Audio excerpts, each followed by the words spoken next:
All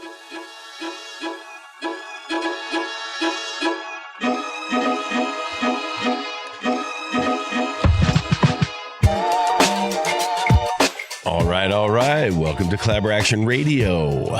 We got a special show today with Mr. Yuri Lane. URC Freshwater Lab. Backward River Festival 2024. June 8th, 2 to 6. Let's go.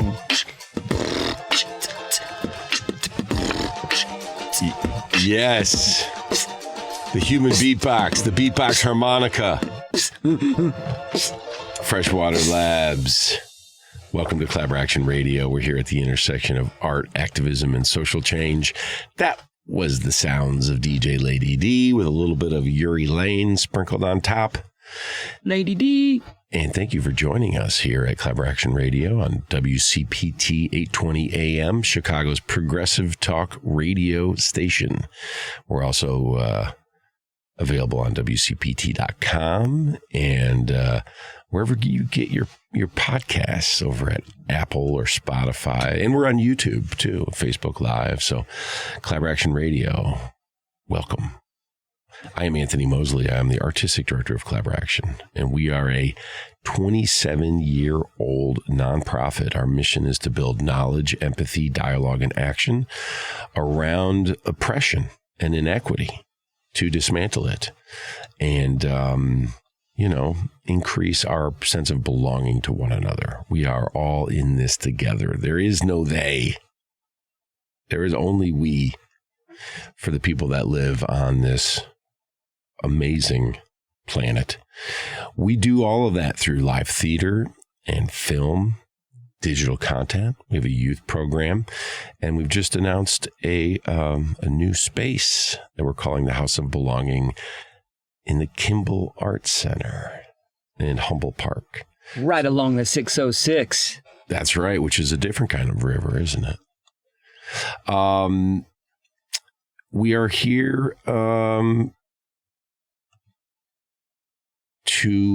our 47th episode, I believe, exploring the Freshwater Labs and the Backward River Festival. And we're joined by Erika Chavez and Yuri Lane. Hi, Erika. Hello. Erika is a member of the Freshwater Labs and an organizer of the Backward River Festival. And Yuri is one of the artists, and he's helping with stage management and sound and all kinds of stuff. He is the husband of the executive director of Freshwater Labs and the founder.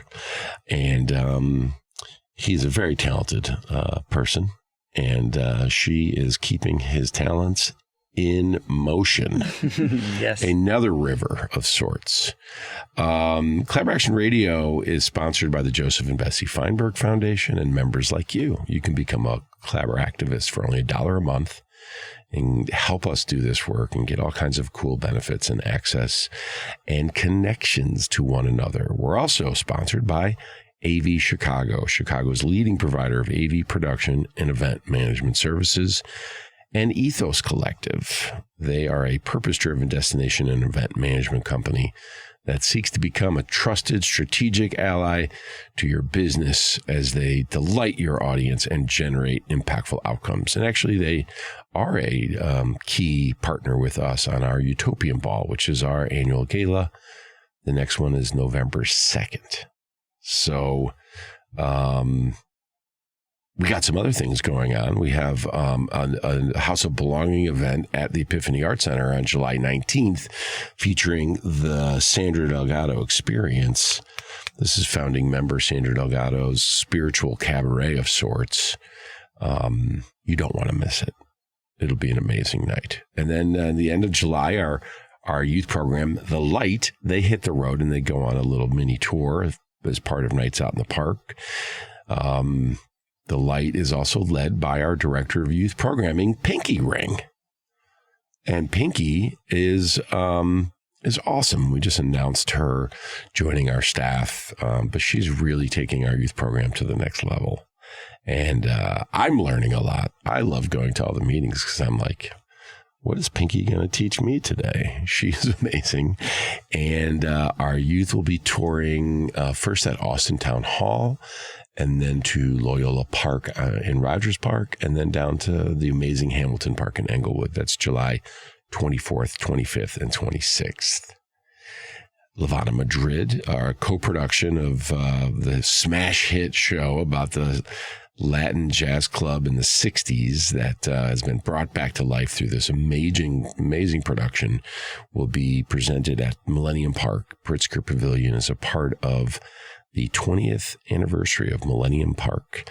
That's a co-production between Collaboraction and Teatro Vista, Sandra Delgado's La Habana Madrid, directed by Sherilyn Bruce, featuring some of the original amazing talent, including Carpaccio y su Super Combo.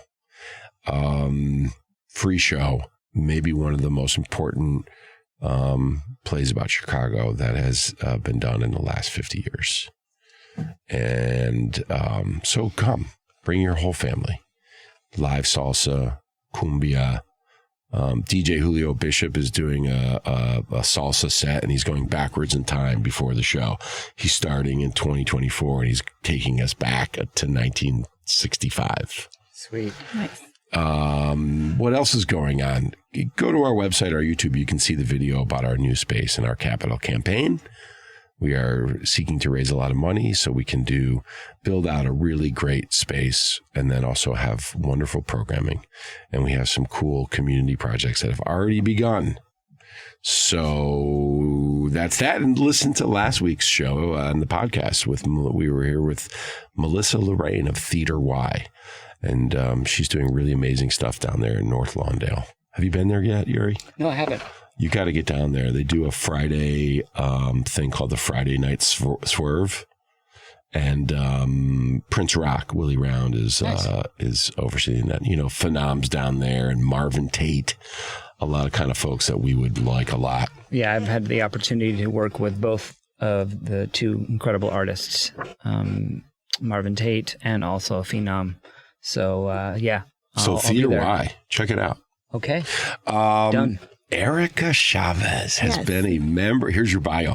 Just take it in. It's nice sometimes to have somebody read your bio back out to you, you know, like, and then we'll go from there. This is a little bit about Erika. She has been a member of the UIC Freshwater Lab since the fall of 2019 and is a marketing communications professional who helps organizations achieve objectives through strategic outreach, experience design, and brand management. That's right. A daughter of immigrants and lifelong Chicago resident, Erika's personal mission is to advance justice, equity, and opportunity for all of its residents. Currently, Erika serves on the board of directors of Healing to Action, an organization dedicated to ending gender-based violence, is the chair of Casa Central Emerging Leaders Auxiliary Board, the largest Latinx social service agency in the Midwest, and is a pro bono consultant with Blacks in Green, a green community economic development organization in West Woodlawn. Erika is a first-generation college graduate who holds a BLAS in political science from the University of Illinois at Urbana-Champaign and an MS in communications from Northwestern University. Erika, welcome to Collaboraction Radio. Thank you. Thank you for having me. And as I mentioned, and we've already heard, Yuri Lane is here. Welcome to the show, Yuri. Good to be back, Anthony. So what is the Freshwater Labs? Erika, could you maybe start us off? I think we'll start and say Freshwater Lab. Oh. Hopefully we'll have Freshwater Labs all over this beautiful blue dot that we're celebrating today, water. But yeah, the Freshwater Lab. Formal freshwater labs, right? That's There are right. informal labs all over the world. Yeah, so for sure. the lab is the lake. That's right. And what a lab it is. Absolutely. Thank you. So the Freshwater Lab at the University of Illinois, Chicago is an initiative founded by Dr. Rachel Haverlock that really brings people together to raise awareness around issues of the Great Lakes watershed.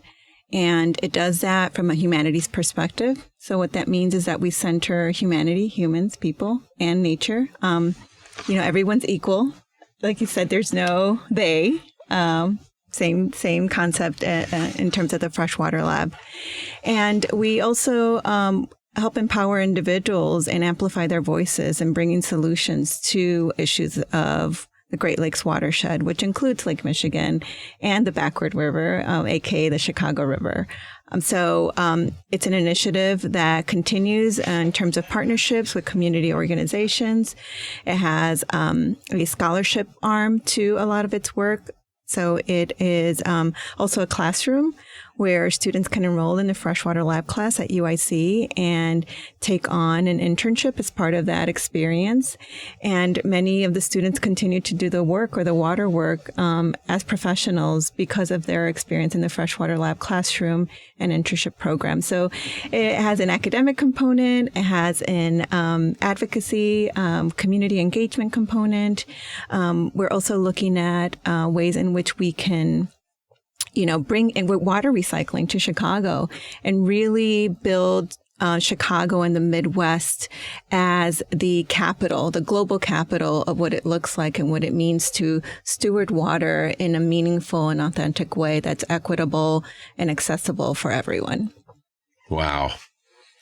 Expound on that a little more. I mean, what are the big issues right now, and what's your narrative? You were in the class? Yeah. I started out as in the class. I born and raised in Chicago, Logan Square native, and I've always been enthralled by the lake, and it's always been a sanctuary of mine, very personal. And so I remember one day, I don't know if I was driving or at home, and I had the radio on, and I heard this woman on the radio talk about the Blue Belt and the Water Belt. And I'm like, I have to find this woman. Who is she? And a couple of months later, I find out about the freshwater lab. I enroll in the course, and I'm talking to Dr. Haverlock, and I'm letting her know, like, hey, there was this woman on the radio talking about the water belt in the Midwest. We should go find her. And she was like, that was me. And I've been a member and been involved with the freshwater lab since then. But yeah, it means a lot of things. I think at the center of everything that we do is that we take into consideration what it means to have lived experience and the importance of that.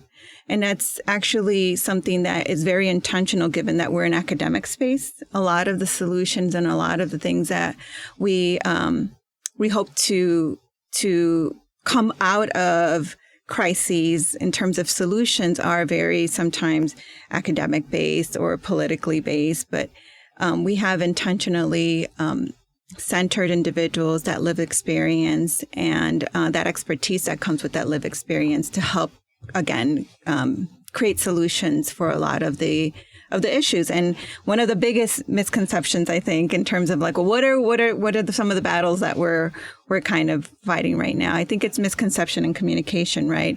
We have this big, beautiful lake system that's right at our doorsteps, right? And so it makes us think that water is plentiful and bountiful. Like, we'll always have fresh water. But a lot of people don't have access to clean water right here in our own city. They may have lead pipes in their homes. They may have or experience water shutoffs because of the cost of what it takes to bring in accessible, clean, potable water into people's homes. And so it's one of the challenges or rather an opportunity of what it means to live in the watershed and the work that's involved with that.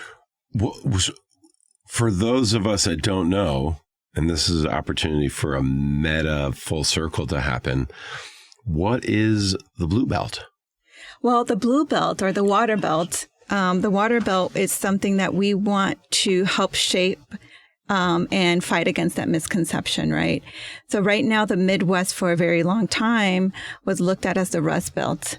And so as we know that a lot of industry over the last couple of decades have been outsourced and we're shifting to new technologies, but water has been present here forever, right? And it's not only an asset or a resource, but it's something that we can steward to build economic vitality and still honor, communities that live along its shores while still, providing perhaps financial incentives that like water recycling has, for example. So we want to potentially set Chicago and the Midwest as the model of what it means to be a thriving region that is using and partnering and stewarding water in a way that benefits everyone. Well, wow. It's just the evolution of a more connected consciousness. And as you're talking, I'm just like, thinking about my own disconnect from how much I value the water to how much I actually do to show up and protect and steward it. My daughter is 16, and she had a sleepover Saturday night, and her and 7 or 8 friends went to North Avenue at 5 a.m. to be there to experience a sunrise together. Right. And it's like for my daughter and for me too, I remember, doing the all-nighter and going to the water and having this like deep spiritual earth, sun, water experience. It's foundational for a lot of Chicagoans. But I think you're talking makes me realize that I take it for granted.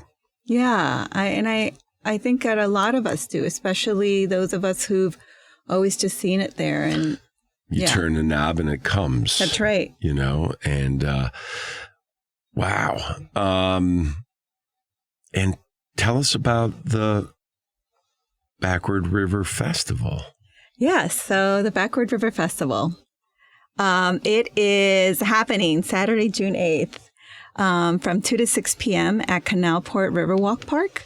It's open to everyone. We're especially extending an invitation to residents, artists, community members, community organizations that live in the Pilsen neighborhood, Little Village, McKinley Park.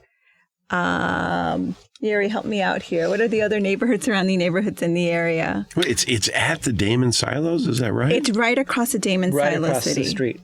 So it's at Canalport Park. This is the second annual Backward River Festival. So last year we kicked it off, and we had a unveiling of a public art piece. So we had this amazing kind of kickoff ribbon cutting of this beautiful artwork of metal and a sort of a public area where people can sit. And just beautiful artwork. And then there was different environmental organizations that had booths, and there was bird watching tours, and different artists performed, and it was a great day of community. So this is the second annual Backward River Arts Festival, and it again is happening on June 8th from 2 to 6.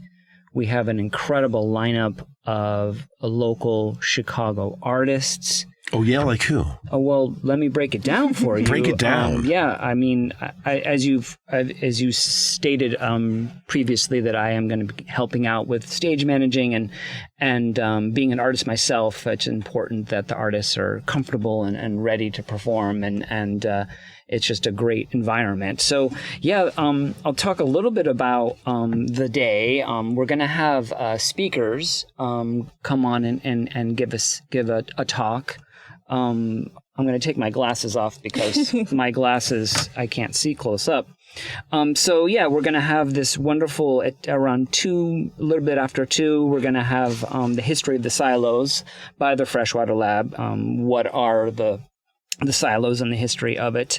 And then we're going to have a performance called What the Water Gave Me, a water ritual and drag performance by Lucindy Nero. And then we're going to have a talk by Sitlali, who is going to talk about Sims Metal. Right across the river is a metal shredding company, Sims Metal, that is doesn't have much environmental regulations, and so she's going to talk about that. And then we are going to have an excerpt from Mothering the Movement by Free Street Theater, which is just a great Chicago theater company that does theater everywhere, and it's free and open to the public. So that's going to be fantastic. Then Kim Wasserman is going to be giving a talk, and then Amy Sanchez and Cesar Guerrero are from the Joliet Council. Councilman's going to be speaking, and then a musical performance. And I'm not going to pronounce this correctly. Yaro Chicanos. Thank you so much. And then we're going to have an intermission, and then we're going to welcome people back. And then we're going to have a performance called Chicago Currents by Chicago Fringe Opera, which I've been partnered with, and they do great work. So it's going to be kind of a Chicago water opera. Then we're going to have Kate speak from the McKinley Park Development Council, and then a poetry performance by Des Brown. And then get ready for this, y'all, because we got a legend, a Chicago hip-hop legend is going to be performing. Pugs Adams, who is a hip-hop artist, an entrepreneur, a community activist, a clothing designer, and he's just an incredible MC, and I've had the opportunity and to work with him and partner with him and perform. So we'll be performing together. And then he was on the show too. People can go back and listen to the Pugs Adams. Yeah, he has an album out right now that just came out on vinyl. Mookie from the South Side, really celebrating Inglewood and celebrating the South Side of Chicago through the beautiful art of hip hop. And then we're going to have Alfredo Romo is going to speak Water Riot in Beta, a cyberpunk rock opera. Okay, so just get ready for that. And then I'm going to close it out with a beatbox live loop performance and get everybody dancing. We're going to have what a lineup! Yeah, I mean a real great lineup, and we're going to have activities and different booths are going to be set up. Again, we're going to have a bird watching tour in English and in Spanish. That's right. We actually had an opportunity to meet Alfonso, who is going to be leading that tour. Wow. And it's just going to be a great community event, and it's going to be multi-generational. So you're going to see people from all walks of life, people who in their 60s, 70s, and then hopefully we'll have children and obviously some UIC students, and really it's for the community. It's for Canal Park. It's for folks that have never been along the Chicago River. A lot of people walk by the Chicago River who live in this area, and it's going to just be a celebration of this beautiful, beautiful river that sometimes is forgotten, but it won't be forgotten after June 8th. Let me tell you that. So right off of 29th Street, basically between Ashland and Damon, and a family day to come out and stop and think about water and our relationship to it. Now, let's talk about why that location is so important. I want to talk a little bit about like the sort of the key words is we are going to celebrate, we are going to learn, we're going to enjoy, we're going to imagine, we're going to engage, and we're going to connect. That's right. And all those things we're going to be connecting through the arts, through just people who know a lot about the environmental issues surrounding the Chicago River. So a lot of knowledge and a lot of love and joy and celebration. That's right. I love your question about why that location. Canal Port Riverwalk Park is a stretch of this green public space right along the South Branch of the Chicago River. And we intentionally selected that place because we wanted to help bring to light and amplify a lot of the things that residents from communities that surround the South Branch of the Chicago River have been talking about for a long time. One of them, Yuri mentioned, was Sense Metal Shredder. That's right across the street from Canal Port Riverwalk Park. Residents, community activists, artists have been talking about the pollution and all of the negative impacts of having a metal shredder in their communities and what that lived experience is like.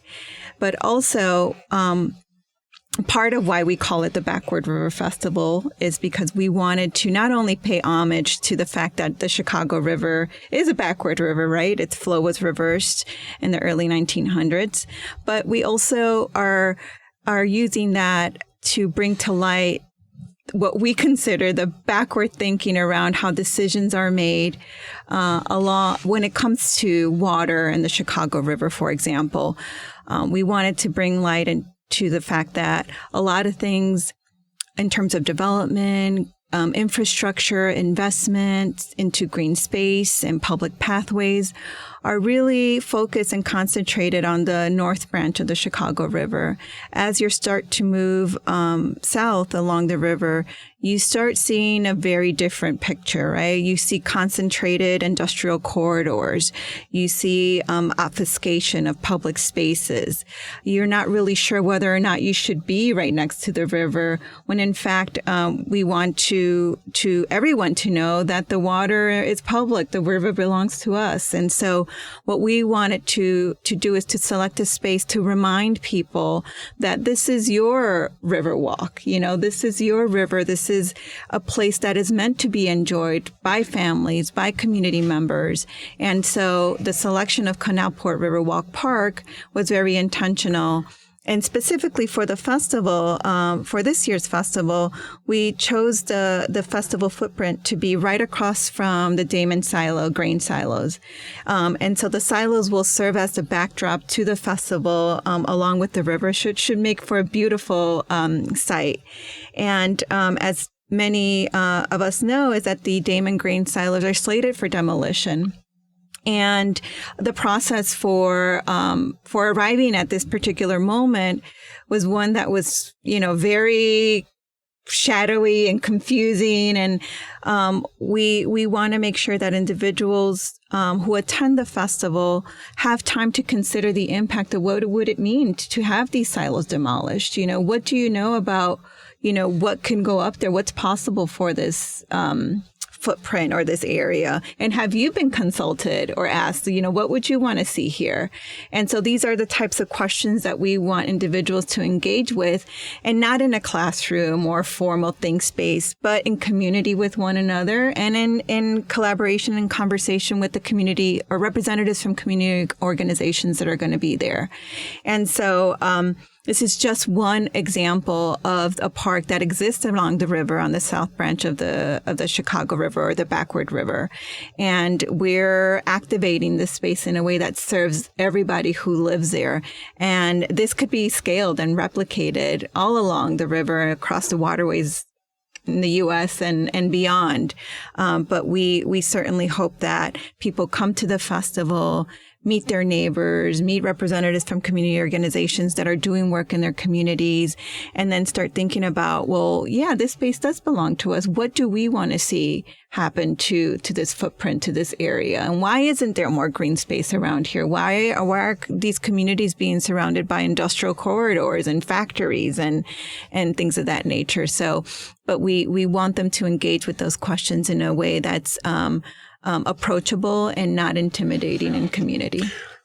Erika, I wanted to just mention that you talking about the Damon silos that they're up for demolition, and people are very concerned about that because in Little Village, that's right. You can speak upon kind of what happened in Little Village. Yeah, we definitely don't want that to happen again. So many of us know, I think 4 years ago, in Little Village, there was a botched plan to demolish one of the coal chimney stacks that was no longer in use. And so the process circumvented a lot of precautions, safety measures, community input was kind of ignored. And what ended up happening was that when that stack was demolished, this toxic plume of dust and smoke encroached and enveloped the Little Village neighborhood and beyond. And so those individuals suffered, health complications and destruction of their property and their community spaces. And so just recently, they won a class action lawsuit, because they got together and we're helped with community organizations that are there present, and we're able to say, like, this is not okay. This should have never happened. And since it did happen, there are repercussions to pay, and we don't want that to happen again. You know, in the 50s and 60s and 70s, there were a lot of decisions made. A lot of those decisions were made by people that had power, money, and those decisions show up at our doorstep today.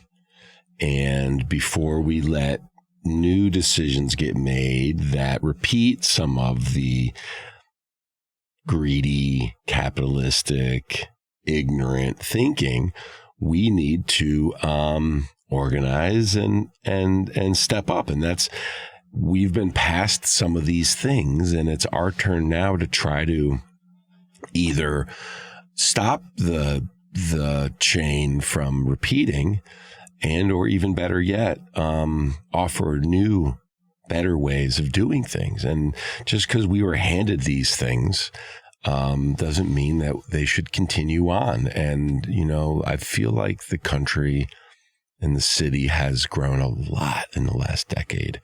Sometimes we get so mired in a lot of the pain and the frustration of the things that are right in front of us, we can lose sight as to how much change we have brought. And I really see what you're talking about in Freshwater Lab yeah. as, you know, the evolution of a way of organizing and stopping the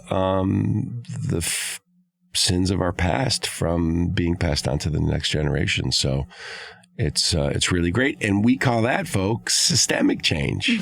When you can actually, you know, change the systems. And in this case, I'm talking about a system in which rich business developers, mostly male and white historically, can partner with corrupt politicians to do whatever they want without the voice or concern of the people.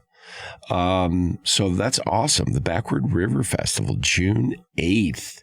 I am going to be on the radio show that day with Christoph Pressing of Non-Opera, and I will do my best to race down to catch the end of Pug's set. Please do. Definitely, yeah. It's going to be a celebration, and we ask the water gods to be free of rain that day. But what will be. The creative energy will be flowing, just like the river will be flowing. I really kind of want to speak about the Freshwater Lab and just being married to Rachel Haverlock.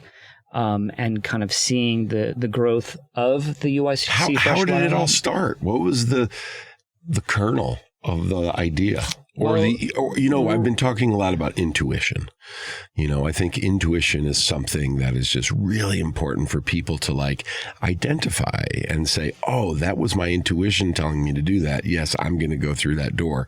Do you know what was the intuition that? Well, Rachel is an expert on the Jordan River.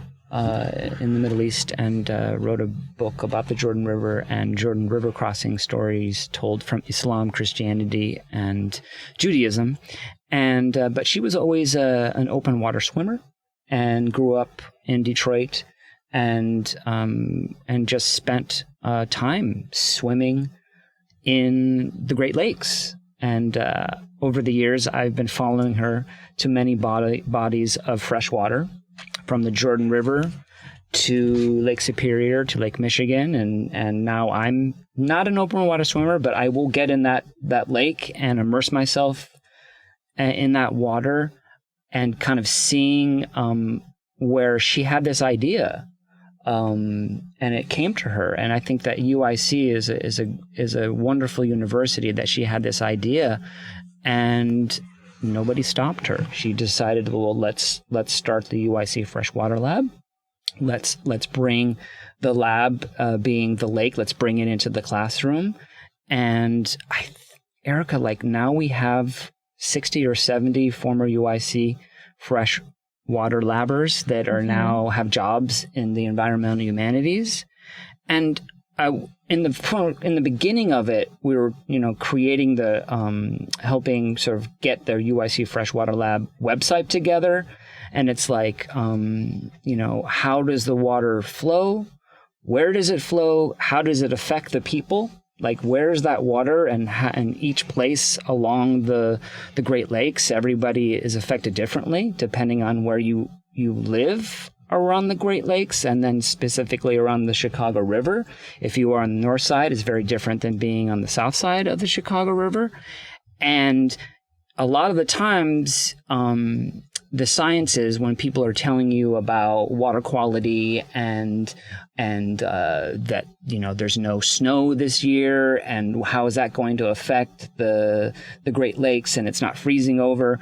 And so they give you data, and it kind of goes through one ear and out the other, if you don't understand the sciences. But when you combine the humanities and you're telling a story, people remember stories. Mm-hmm. They remember how the river flows because someone told a story from a Native American tradition and began to tell the story about the beginning of this planet and how water is life and how it started. And so people, well, hey, how can I protect the Great Lakes? How, as an individual and as a community member, how can I?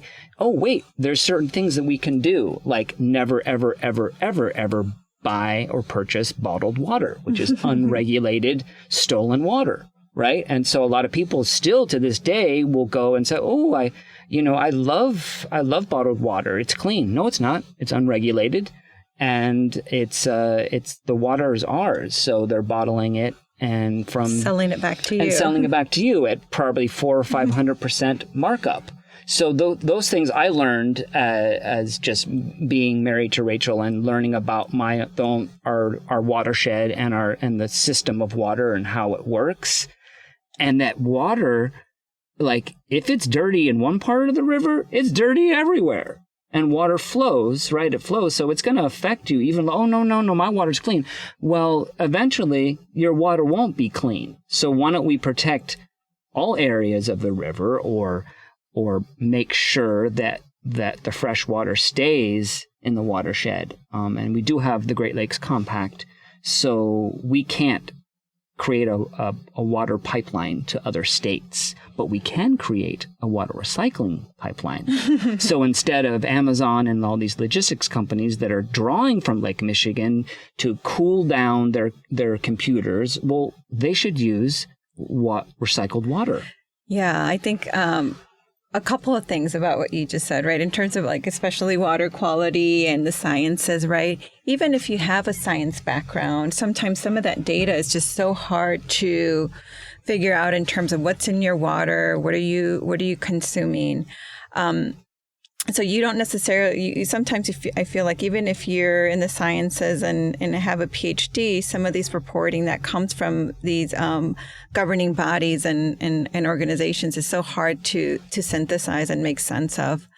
And then the other thing in terms of like water recycling, which is what you're talking about now, is just something that I think would be helpful to provide just a basic foundational understanding of what we're doing right now. So we treat our water at a level where it's drinkable for everyone, right? Now, that aside, the issues of lead pipes and kind of pouring this and moving this beautiful drinkable water through lead straws, as Dr. Haverlock talks about, it doesn't make any sense, right?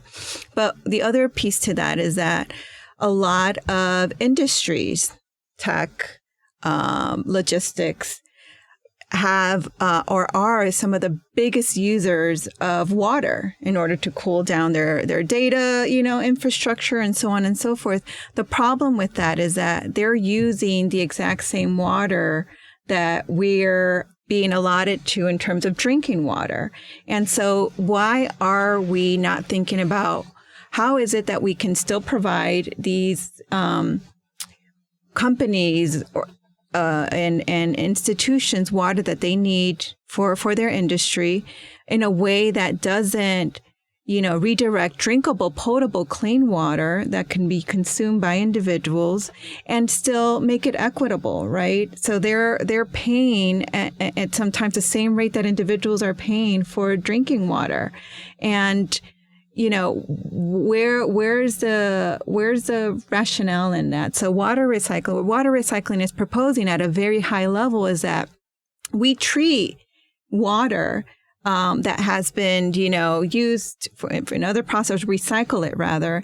And instead of making it potable or drinkable, why don't we treat it to a level where it can be used for industry so that, and, we can potentially use that as a source of revenue or income to help, clean more water and distribute more water and update our infrastructure and so on and so forth. So, it's something that the Freshwater Lab is currently working on, and in terms of raising awareness and bringing more partners aboard. But it makes sense. There are a lot of municipalities already doing it and thinking about this. And if we want to be the water belt, the global water capital freshwater capital of the world, what better way to do that and establish ourselves than by creating models that can be looked upon in other areas? So here's my prediction. You're going to be minding your own business, talking to somebody, and they're going to go, oh my gosh, I was listening to the radio and there was this woman talking about how we could recycle the water and charge corporations more for it and create a new stream of revenue. And you're going to go, that was me. And Rachel will give you a thumbs up. I mean, and that is an example of how, right? One person has an idea.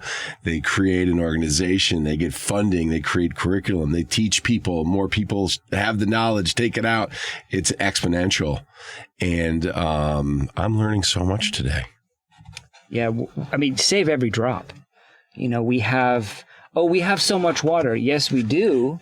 But no, we don't. But no, we don't. When we're talking about Joliet, their aquifer is collapsing, right? That's right. And so there are communities that don't have access to the Great Lakes, or they want to get access to the Great Lakes. So how are we going to continue to be water warriors, to continue to fight for every drop that it isn't being used by industry at an alarming rate? And that, everything takes water. Everything takes water.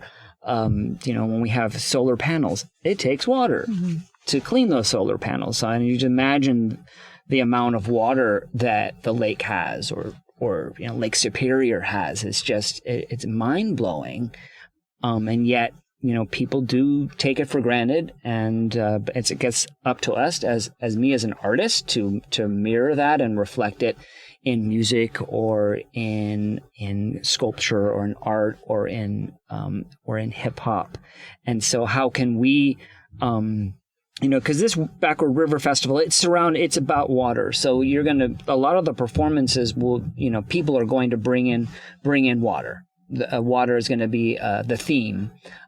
So I'm looking forward to kind of creating a water song for Chicago. Yeah. And we'll see what happens. It kind of will come out organically. It's all the minerals will come out. Shall we do it right now? I mean, I could, we could do it right now. We can be the seed has been planted, and it's a water lily, because my middle name is Basho, which means lily. Actually, no, it doesn't. Yuri means lily. Basho means banana tree in Japanese. But essentially, we're like a lily, like we're planting this seed that's floating, or like wild rice that needs water for it to grow. So yeah, I mean, I got my harmonica here. What about this also? Because I've always described myself as a fire sign that's in love with water, as a Sagittarius. Yeah. I'm a Leo, so everybody's gone for my birthday. It's like the dog days of summer, but what are your August 8th? What are you? You're close. August 12th. Yeah, I'm the 3rd. Yeah. My dad was way into Bruce Lee and martial arts, and it's become quite popular, but 30 years ago, I was saying, quoting Bruce Lee, who would say, like, why do Americans want to be hard like rock when you could be like water? Water is fluid. You pour it into a vase, it becomes a vase. You pour it into a glass, it becomes the glass, but it can still crash on the shore. And I've always thought that because, ultimately also just as a theater company and a group of artists working, this concept of fluidity and that we are all one and connected. It's always had a very strong spiritual significance for me. And I have not been doing my part in taking care of the water. So I'm glad that I could share this platform with this great lab and festival. Yeah. And really kind of I would say think tank, but I would almost say it's more of a heart tank. I love that. Yeah, it is a heart tank. Yuri, you're going to take us out with something, right? We have about 5.5 minutes left. What else do we want to make sure people know about? I just definitely want to, tell everybody it's the Backward River Festival, Damon, Silo City. That's kind of the theme. And you can go to freshwaterlab.org. That's right. We're located at the Canalport Riverwalk Park, 2900 South Ashland Avenue, Chicago, Illinois 60608. We will have a video that people can watch on how to get there. Sometimes people see it and they go, "What? There's not a festival here," but there is a festival, and so we're going to have video, we're going to have signs, and we're going to have food, and we're going to have people that are just there to lend their expertise about water and about different environmental organizations that you can get involved with, because it does take community, and sometimes people their lives change when they come to these festivals and they learn about water and say, wow, I can do my part. And what field they're in, and everybody can contribute their talents and their skills to protect the Great Lakes, but specifically to learn a lot more about the Chicago River, the Backward River. So yeah, let's take it out with some beatbox and harmonica. I don't know what I'm going to do, but it's just going to happen.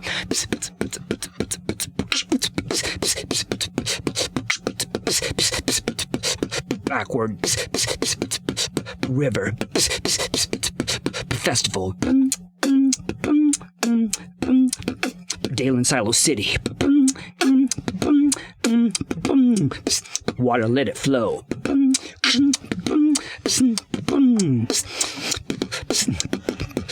Water is life. Water is life. Life is water.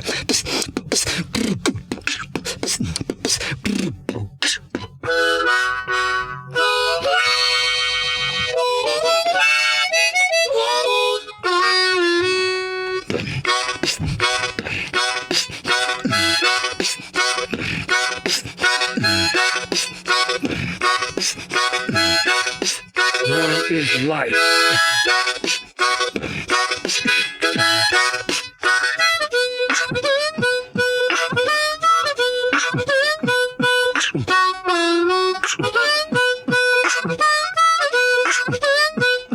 Let it flow.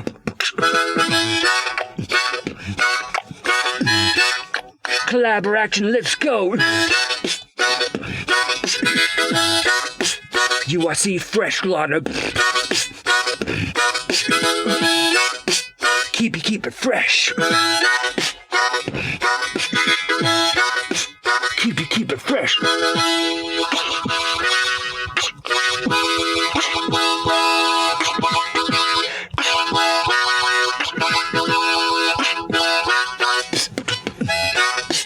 Backward River Festival. Daimler, Salo City, go!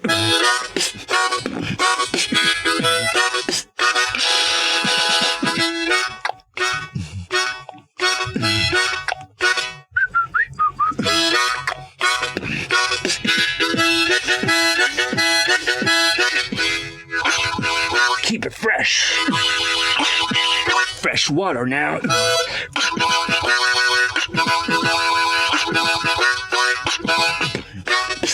Backward River Festival. June 8th, here we go. 226.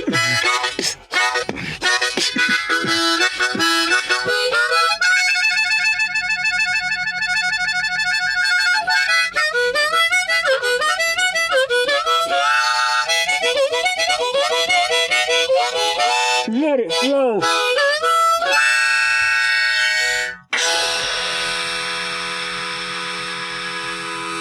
H2O. Yeah, everybody gonna feel all right. That was Yuri Lane. We're here. We've been joined by Erika Chavez talking about the Freshwater Lab and the Backward River Festival. I hope next time you jump in the shower or wash your hands or water your garden, you'll stop and think about how much you've been given by water and how can you give back. And really, you're giving back to your community because it's the people that touch the water that it also connects us to one another. So thank you so much, both of you, for joining us. And let's keep it rolling, as they say. Let the river run, and let's all think about how we can play a role in all these different systems that need to be unwind. And we can't all do everything, but we can all get a little smarter, erase our ignorance, be more efficient, connect people, and do what we can while we have this baton in our leg of the race known as humanity. We each have 40,000 ancestors behind us, and one day we will join them and root on our grandchildren. But for now, we are in the race of life together. Thank you again. This is Collaboraction Radio.